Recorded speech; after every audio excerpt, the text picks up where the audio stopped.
ಈ ಬಡವ್ರ ಮಕ್ಕಳು ಬೆಳಿಬೇಕು ಅನ್ನೋದು ಆಚೆ ಕಡೆ ಸಿಕ್ಕಾಪಟ್ಟೆ ಚರ್ಚೆ ಆಯಿತು. ಟ್ಯಾಲೆಂಟ್ ಇರೋರು ಮಾತ್ರ ಬೆಳಿಬೇಕು, ಹೌದು ಬಡವ್ರ ಮಕ್ಕಳು ಅಂದ ತಕ್ಷಣ ಆ ಲೇಬಲ್ ಇಟ್ಕೊಂಡು ಬೆಳಿತೀನಿ ಅನ್ನೋದು, ಅಥವಾ ಅವ್ರಿಗೆ ಮಾತ್ರ ಪ್ರೋತ್ಸಾಹ ಕೊಡ್ತೀವಿ, ಎನ್ಕರೇಜ್ಮೆಂಟ್ ಕೊಡ್ತೀವಿ ಅನ್ನೋದು ತಪ್ಪು ಅನ್ನೋ ಥರ ಎಲ್ಲ ತುಂಬ ಚರ್ಚೆ ಆಗ್ತಾ ಇತ್ತು. ನಿಮ್ಮ ಪ್ರಕಾರ ವೈಯಕ್ತಿಕವಾಗಿ ಏನು ನಿಮಗೆ ಅನಿಸೋದು? ನಮಗೆ ಕ್ಲಾರಿಟಿನೇ ಇಲ್ಲ, ಅಂದರೆ ಕ್ಲೂ ಕೂಡ ಇರಲಿಲ್ಲ. ಈ ಥರದ್ದು ಒಂದು ಹೊರಗಡೆ ಹೋಗ್ತಾ ಇದೆ, ಒಂದು ಬಡವ ಶ್ರೀಮಂತ ಅನ್ನೋ ಥರ ಹೋಗ್ತಿದೆ ಅನ್ನೋ ಕ್ಲೂನೇ ಇಲ್ಲ ನಮಗೆ.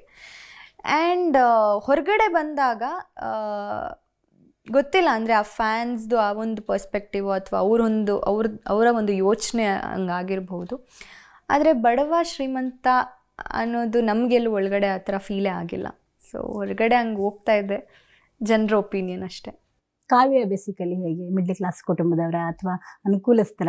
ಇಲ್ಲ, ನಾನು ಪ್ರಾಪರ್ ಮಿಡಲ್ ಕ್ಲಾಸ್ ಫ್ಯಾಮಿಲಿ.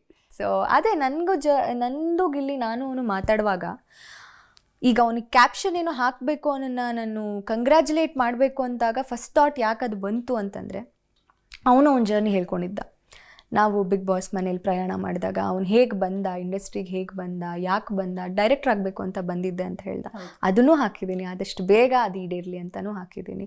ಇದೊಂಥರ ಸಿಂಕ್ ಆಯಿತು, ನಾನು ಹಾಕಿರೋದಕ್ಕೂ ಅವ್ರು ಹೇಳಿರೋದಕ್ಕೂ ಸಿಂಕ್ ಆಗಿದೆ. ಬಿಟ್ಟರೆ ಬೇರೆ ಯಾವುದೇ ರೀತಿ ಏನೋ ಒಂದು ಆಗ್ತಿದೆ ಇಲ್ಲಿ ಅದಕ್ಕೇನೋ ಹಾಕಬೇಕು ಅನ್ನೋದಕ್ಕೆ ನಾನು ಹಾಕಿದ್ದಲ್ಲ. ಅವ್ನ ಜರ್ನಿ ನೋಡಿ, ಅವ್ನ ಜರ್ನಿ ನಾನು ಕೇಳಿರೋದ್ರಿಂದ ಅದು ತುಂಬ ಆ್ಯಪ್ಟ್ ಆಗುತ್ತೆ ಅಂತ ಅನಿಸ್ತು. ಆ್ಯಂಡ್ ತುಂಬ ಇನ್ಸ್ಪೈರಿಂಗ್ ಅವನ ಜರ್ನಿ, ತುಂಬ ಚೆನ್ನಾಗಿ ಯೂಟಿಲೈಸ್ ಮಾಡಿಕೊಂಡ ಅದನ್ನು, ಹಾಗಾಗಿ ಹಾಕ್ತೆ ಅಷ್ಟೆ. ಓಕೆ, ಎಷ್ಟೋ ಜನ ಕಾವ್ಯ ಈ 4ನೇ ಪೊಸಿಷನ್ಗೆ ಬರೋದಕ್ಕೆ ಗಿಲ್ಲಿನೇ ಕಾರಣ, ಗಿಲ್ಲಿ ಜೊತೆ ಗುರ್ತಿಸ್ಕೊಂಡಿದ್ದಕ್ಕೆ, ಅದು ಬಿಟ್ಟು ಹೊರತಾಗಿ ಕಾವ್ಯ ನಮಗೆ ಕಾಣಲೇ ಇಲ್ಲ ಅಂತ ಕಂಟೆಸ್ಟೆಂಟ್ಗಳು ಆಚೆ ಬಂದವರು ಹೇಳಿದರು. ಹಾಗೆಯೇ ಒಂದಿಷ್ಟು ಕಾಮೆಂಟ್ಗಳು ಸೋಷಿಯಲ್ ಮೀಡಿಯಾದಲ್ಲಿ ಚರ್ಚೆ ಆಗ್ತಾ ಇದ್ವು.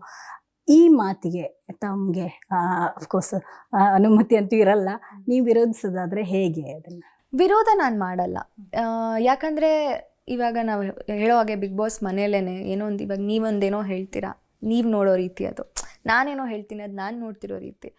ನಾನು ಹೇಳೋದೇ ಸರಿ ಅಂತಲ್ಲ, ನೀವು ಹೇಳೋದೇ ತಪ್ಪು ಅಂತಲ್ಲ, ಹಂಗಾಗಲ್ಲ. ನಾನು ಈ ವಿಷಯಕ್ಕೆ ಗಿಲ್ಲಿಯಿಂದಾನೇ ನಾನು 4th ಪ್ಲೇಸ್ಗೆ ಬಂದಿದ್ದೀನಿ ಅನ್ನೋದಕ್ಕೆ ಸ್ಟೇಜ್ ಮೇಲೆ ನಾನು ಹೇಳಿದೆ.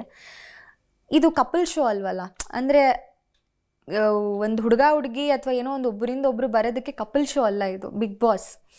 ಸೊ ನನ್ನ ವ್ಯಕ್ತಿತ್ವ ಚೆನ್ನಾಗಿ ಅವ್ರು ನನ್ನನ್ನು ನೋಡಿರೋದ್ರಿಂದಾನೇ ಉಳಿಸ್ಕೊಂಡು ಬಂದರು ಇಲ್ಲಿವರೆಗೂ. ನಾನು 4th ಪ್ಲೇಸ್ ಕೊಟ್ಟಿರೋದಕ್ಕೆ ಕಾರಣನೇ ನಾನು ಹೇಗೆ ಆಟ ಆಡ್ಕೊಂಡು ಬಂದಿದ್ದೀನಿ ಅದರ ರೀತಿಗೆ. ಅದ್ರ ಜೊತೆಗೆ ನನ್ನ ಗಿಲ್ಲಿ ಫ್ರೆಂಡ್ಶಿಪ್ ಇತ್ತು ಅನ್ನೋದು ಬಿಟ್ಟರೆ ಅದರಿಂದಾನೇ ನಾನು ಬಂದೆ ಅನ್ನೋ ಮಾತನ್ನು ನಾನು ಒಪ್ಪೋದಿಲ್ಲ.